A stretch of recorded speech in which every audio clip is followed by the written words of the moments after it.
What's up everybody, it's your girl D. Welcome back to my channel. If you're new here, I am the Big Apple Pepper, and today I want to talk about 5 emergency prepared items for the ladies that maybe you have not thought of, that once you learn about, you might want to go out and grab. Starting at number 5, we have Wink Supplemental Powder for the ladies that have menstrual problems as well as hormone disorders such as PCOS. Now, why this powder is great is that it helps with insomnia, anxiety, mood swings, cramps, cravings, and lots more. Specific hormone issues that it helps with for women that have PCOS is insulin resistance and excess androgens. More than 5 million women suffer from PCOS, me being one of them. And typically you get pills to help out with this issue, but imagine if the grid is down and you don't have access to your medication.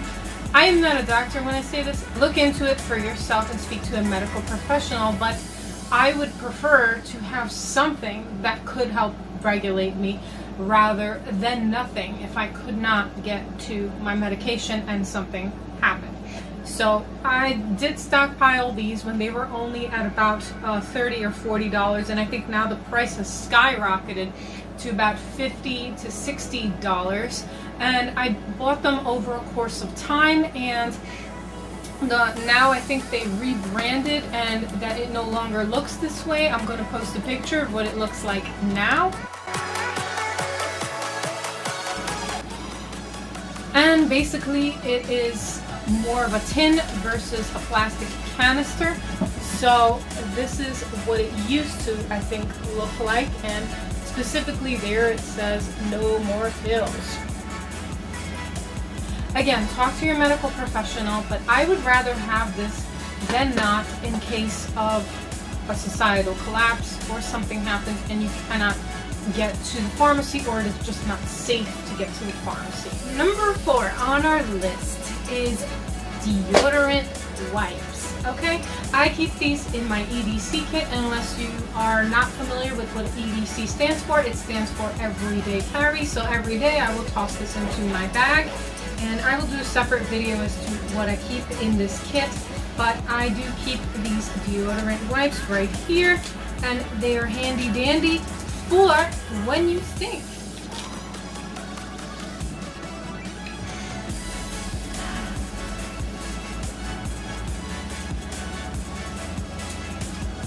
Going back to the big box, they're great to replace and go as you need.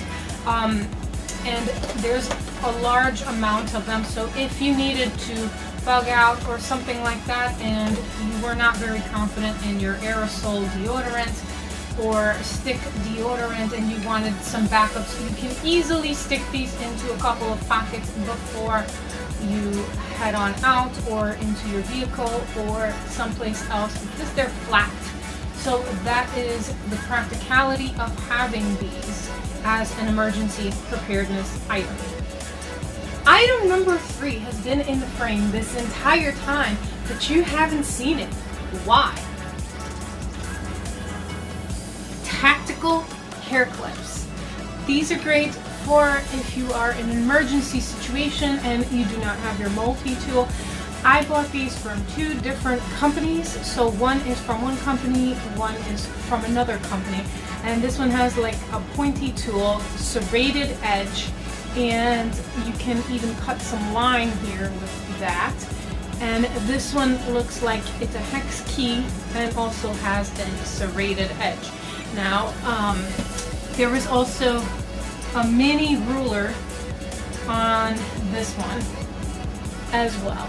So I think that these are fun to have, but let's put them to the test. About a gazillion years ago, when I had graduated high school and was going to college, in that summer I had gotten a job to work for a knife company.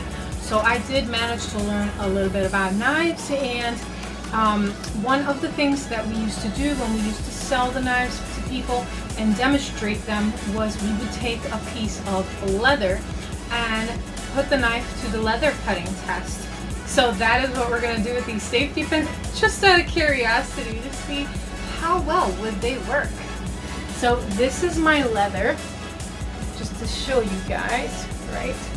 And I'm going to first be demonstrating the knife that we used to sell. Well, one of them. This was my hunting knife, my baby. My baby! Look at how beautiful it is. This one, you just take it. Look at that, bam! Bam! Almost a clean cut. The next knife is just my regular kitchen knife, and we're gonna try that on the leather now.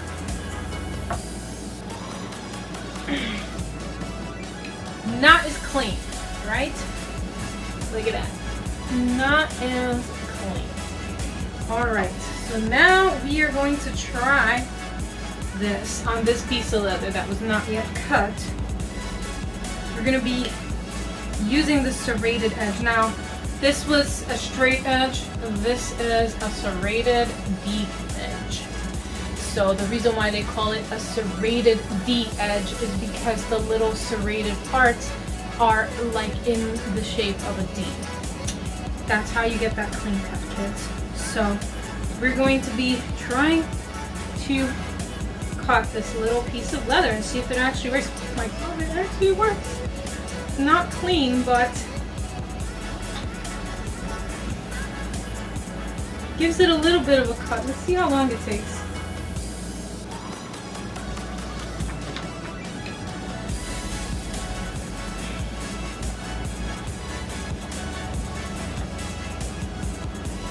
So I do get some cut with this, but it would take a while to saw your way out of a captive situation. Let's try with the other brand that has the hex key. And I'm going to try it now on this other side here.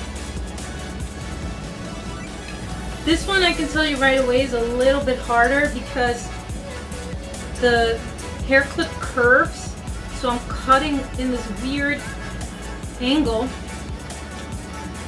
You also do get a little bit of a nick, but if I had to go with one, I would say choice A prevails over choice B. Either way, you probably could saw your way out of a situation where it would be handy to have. So I will put these back in my hair for now. And those are tactical hair clips. On our spot 2 of our list is reusable pads. Now, I know that some people are going to be horrified and disgusted, but these are actually brand new. I do have ones that I used in the past, and they look as good as new. And they come in this pouch where there is a pocket and then another pocket, and I think it's like a set of 12 of them. And you would put it on your underwear and fold it over and clip it. And I originally bought these for my bug out bag because one of the things you want to make sure when you are doing your bug out bag is that the items are as reusable as possible. This is why I'm like so against pre-made like medical kits or pre-made bug out bags, because a lot of those items is you one and done. You know, you use it and you lose. So as disgusted as you are to see these pads in front of you, I will tell you this. I am a big preacher of use your preps before you need them. You need to know how they work. You need to have a sense of what could go wrong. And I bought these, like I said, 2 years ago, and I tried to use them, and I could tell you that I was a little bit hesitant and reluctant at first. I was disgusted, you know, all the things you would think about normally as a woman from the Western society. I can tell you that they keep me a lot drier than the wet pamper feeling you get when you use regular pads. So I was shocked when I first started using these. I couldn't believe the difference between a pad and these guys. And they're not like super thick either. They're just made with a special absorbent material. What I do is when it comes time to clean them, I will take them off and squeeze them and hand wash them in my sink, and it looks like a homicidal crime scene. After you give them a hand wash, I do then once again put them into the washing machine, and they will rinse out perfectly clean. I don't even remember, I think these were never used, but the ones that I've had for 2 years, like, you can't even tell that they were ever used. Like, they look brand new. And the average woman in 33 years of having a menstrual cycle will spend $5,544 on pads and tampons. Granted, I know you won't be able to use pads and tampons in every situation. You know, you could be a lifeguard and you might need some tampons, I get it, you know, but these are good to have in an emergency crisis where you cannot get more pads. One of the funny stories I heard about was when COVID first happened. There was a woman that went to the baby diaper section of the store and started panicking that there was no baby diapers left for her baby, and she got on her hands and knees in the middle of the store and started crying. And I'm just like, what? You know, do you think prehistoric women had cotton-made baby diapers? Do you think prehistoric women had, you know, pads and tampons at hand? No, they didn't. They were using, you know, leaves and cloths and or just letting things bleed out, you know? So here's the thing, you even have cultures in other parts of the world that will just walk around bleeding out, or you will have girls that do not go to school during their menstrual cycle in certain parts of the world. You got brainwashed in this society into believing you need cotton pads. You do not need cotton pads to live. Okay, if you have reusable pads, they're just as good. You can wash and rinse. And if you're completely disgusted by this idea, I'm gonna leave you with this. If the grid went down and you had stockpiled tampons and pads, and you went down to your last pad or tampon, what would you do next? Yeah, exactly. You would take an old shirt or an old rag and turn it into a pad or tampon, and then you would regret that you didn't get one of these guys that would just fit relatively comfortable. There goes my point. You might have also seen this peeking out, and I keep an extra bag in here. It's actually made for dogs, I think. Yeah, made for dogs. It has little dogs pooping in the corner. But the reason why I got this and store it in with these pads is because this material that is supposed to be waterproof, it's slightly sheer. So I'm thinking that maybe the smell could escape. I've never tried this bag yet.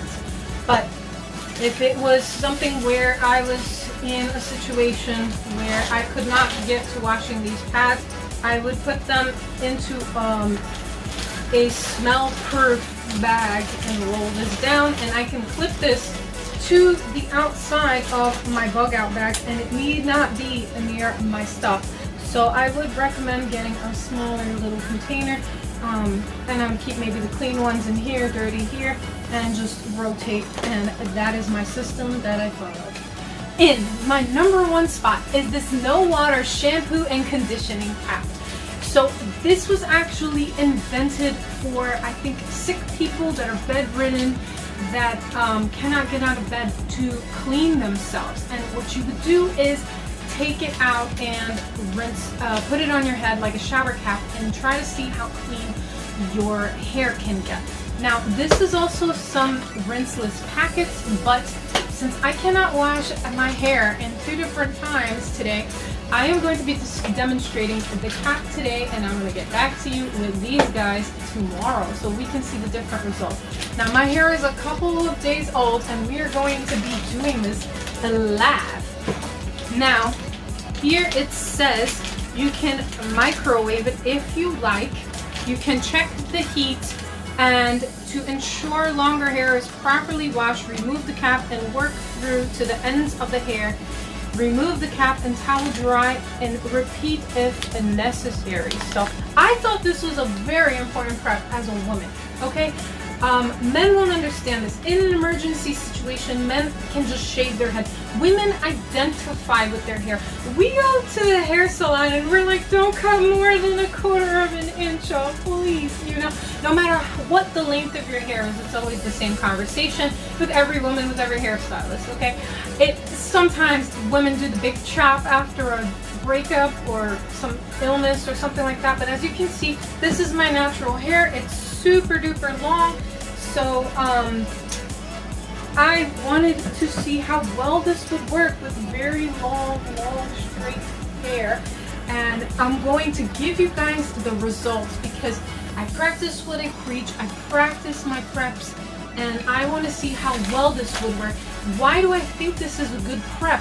What if someone's sick? What if someone's injured in a grid down situation? You can't get them to wash their hair. What if there's no water running and you stink and it's been like 2 weeks since you last washed your head because there's no water, or you're trying to ration it for food? Wouldn't this be great to have where you could just easily rinse your hair? This is why this video was specifically made for the women. Men are not going to understand this. They're going to be like, just shave your head. I am not going to walk around with a shaved head. I'm sorry. Like, it's not going to happen. Maybe I would cut my hair after a prolonged disaster.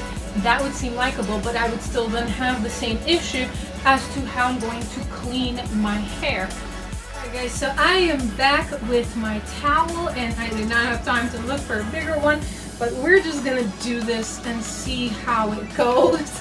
And somebody pray for me. Okay, so I'm gonna pull my hair out. I'm gonna take out my tactical hair clips, and we're just gonna see, you know, before I even pull my hair out, this is like my real hair here. You know, hard to believe, right? Just gonna see the mess we create with this. We should probably, alright.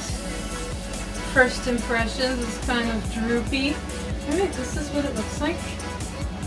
And I think I'm just going to bunch my hair up and get this inside. So I'm going to give it like a messy bun. And, oh my God.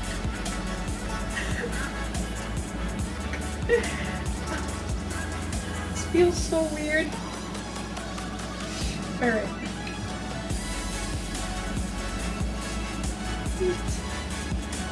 So I got most of my hair in here, and I'm just going to, I guess, do this. That's what it says, right? It says, yeah, it says for 3 minutes. So I'm gonna fast forward this video for the next 3 minutes, and we're gonna see how this comes out.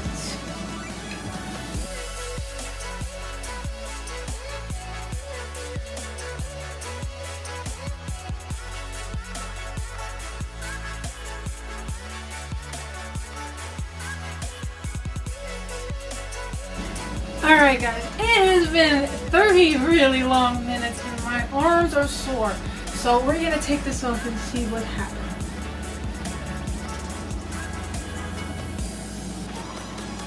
Okay. This was really interesting. I have to say, my hair feels really light and fluffy. I think my hair was about 3 days old. It's like pretty fluffy. We're the Addams Family. Do-do-do-do. Do-do-do-do. I can honestly tell you, my hair feels pretty clean. The only thing is that it doesn't really smell clean, but it feels pretty light and fluffy.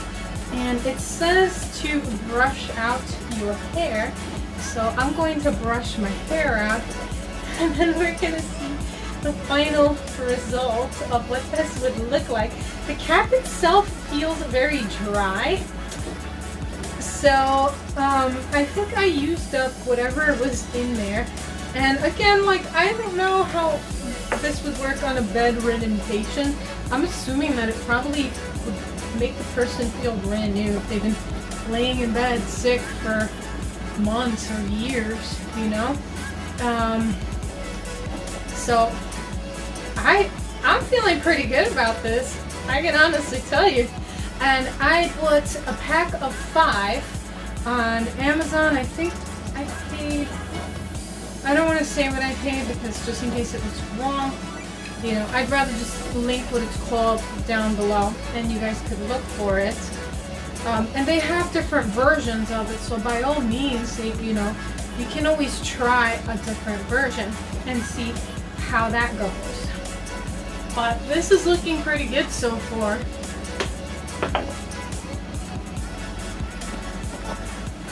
My hair in general is pretty low maintenance. That's why I had grown it out this long to begin with, because I can pretty much wash and go. And I know that some people need their specific hair products to make their hair not frizz or do certain things. I don't know, like my hair is like pretty straightforward. It's just wash and go. I don't ever blow dry my hair because that damages your hair. In very rare situations will I blow dry my hair. So in an emergency situation like this would actually be perfect for me. And this is the final result.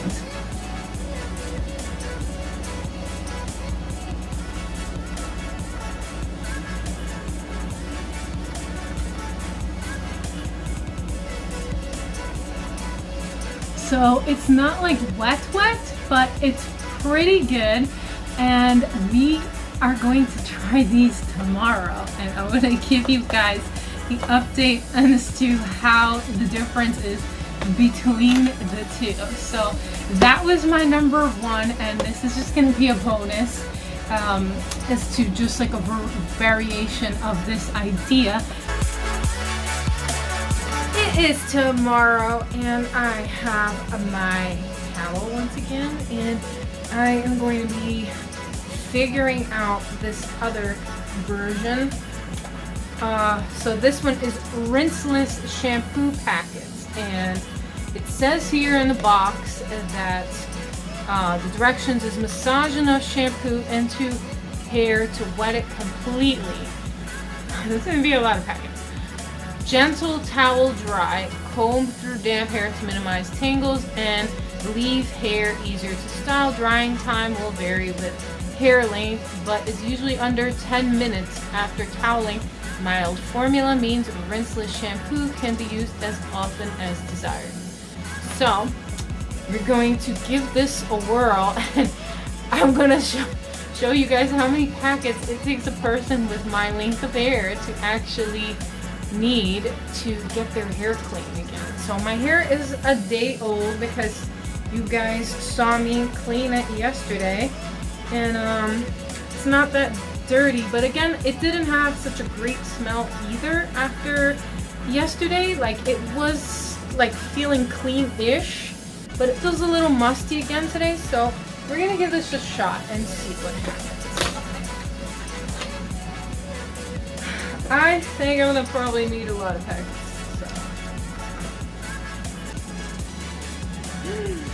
So. Okay, this just spilled all over the bed. This is like soupy. Okay.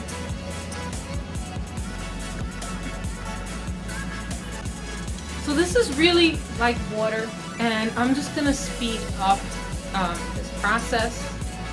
So it's packet 1.